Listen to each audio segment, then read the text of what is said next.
이른 아침 예수님이 배가 고프셨습니다. 바로 앞에 나오는 내용과 비교해 볼 때 너무나 분위기가 달라서 당황스럽기까지 합니다. 바로 전날 온 예루살렘은 예수님으로 인해서 난리가 났습니다. 사람들은 야자수 가지를 흔들면서 길바닥에 자기 옷을 깔고 호산나 다윗의 자손 예수를 외치면서 예수님을 환영했습니다. 정말로 왕 대접을 해드린 거죠. 그런데 그 다음날 아침 예수님이 배가 고프시대요. 시장길을 느끼고 있으신 것입니다. 온 도시가 예수님을 왕으로 환영하면서 예수님에게 제대로 된 식사 한 끼도 지금 대접하지 않은 것입니까? 아니면 예수님이 유난히 배고픔을 잘 느끼시는 분이십니까? 6월절 시즌입니다. 4월 중순 혹은 초순이죠. 이때 무화과는 새잎이 손바닥보다 커지고 그 사이사이에 꽃봉오리 같은 열매가 매달려 있습니다. 한동안 한국에는 무화과 농장이 유행이었습니다. 남쪽으로 여행하다 보면 길가에 무화과 행상이 차려져 있었습니다. 지나가는 자동차에게 손짓하면서 무화과니까 맛을 보고 가라고 합니다. 왜냐하면 무화과 열매가 한국에는 익숙하지 않은 열매이기 때문에 먹어봐야지만 팔리지 않겠습니까? 한국에는 무화과를 과일 대접해 줍니다. 상품으로 만들기 위해서 길거리에서 판촉을 할 정도로 애를 쓰고 있습니다. 그런데 이스라엘에서 무화과 열매는 들판에도 있지만 길가 가로수처럼 자랍니다. 주인이 없는 나무고 야생나무입니다. 사람들은 무화과 나무를 포도나무와 자주 비교해서 말합니다. 포도나무는 이스라엘의 주요 작물 가운데 하나입니다. 정성스럽게 가꾸고 돌보는 포도 농원이지요. 그리고 그 산물인 포도주는 높은 사람들의 밥상에 없어서는 안 되는 귀한 음식이 됩니다. 반면 무화과 열매는 가난한 사람들이나 길 가는 사람들의 허기를 채워주는 고마운 과일입니다. 물론 그 무화과를 재배해서 잘 말려 겨울 건과일로 쓰기도 합니다. 일종의 비상식량이지요. 그러나 말리지 않은 무화과를 나무에서 직접 따먹는 사람들은 가난한 사람들입니다. 아니면 나그네들입니다. 예수님이 배가 고파서 무화과 나무 곁으로 가십니다. 그것도 아직 익지도 않은 풋과일을 찾고 있으십니다. 먹을 것이 없어서 배고픈 예수님을 여러분 생각해 보신 적 있으십니까? 오늘 본문은 예수님의 그런 모습을 보여주고 있습니다. 어제는 온 세계의 왕처럼 환영을 받으시던 예수님이 아침 식사도 못하고 배고픈 상태로 성전으로 향하고 있으십니다. 예수님 사람들은 무화과를 포도와 비교합니다. 예수님의 비유 가운데 어떤 사람이 포도원에 무화과 나무를 심었다는 내용이 나옵니다.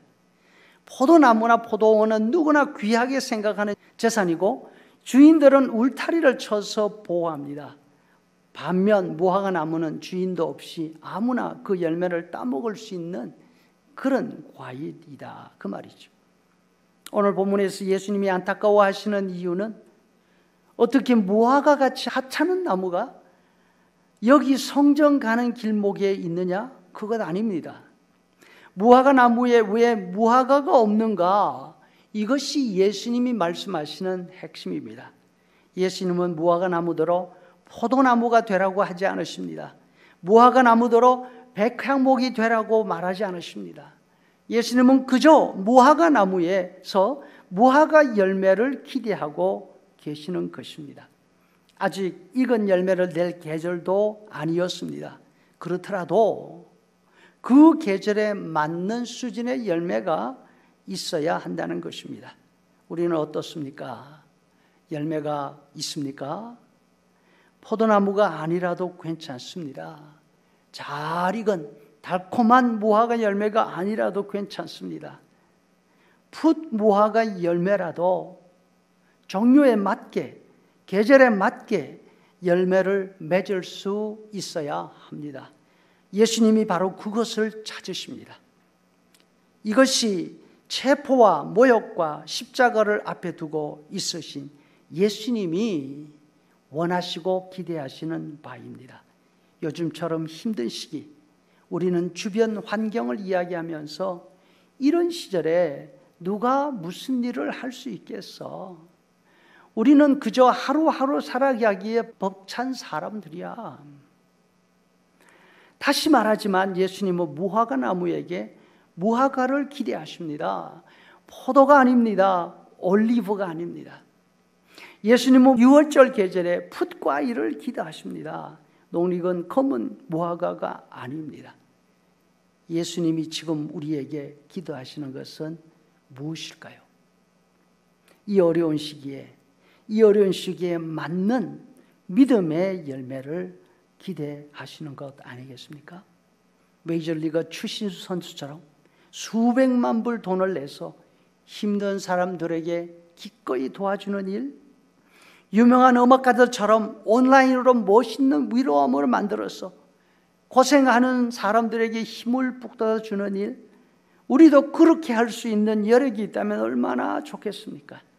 하지만 그런 일은 우리가 할 수 있는 일이 아닙니다. 우리는 예수님을 믿는 사람들입니다. 두려워하고 무서워하는 사람들에게 우리가 가지고 있는 위로와 우리가 가지고 있는 소망을 말해주고 보여주면서 이 시기엔 보여주는 그것이 바로 이 시기에 저와 여러분 우리가 할 열매가 아닌가 생각합니다. 사람들은 통계를 이야기합니다.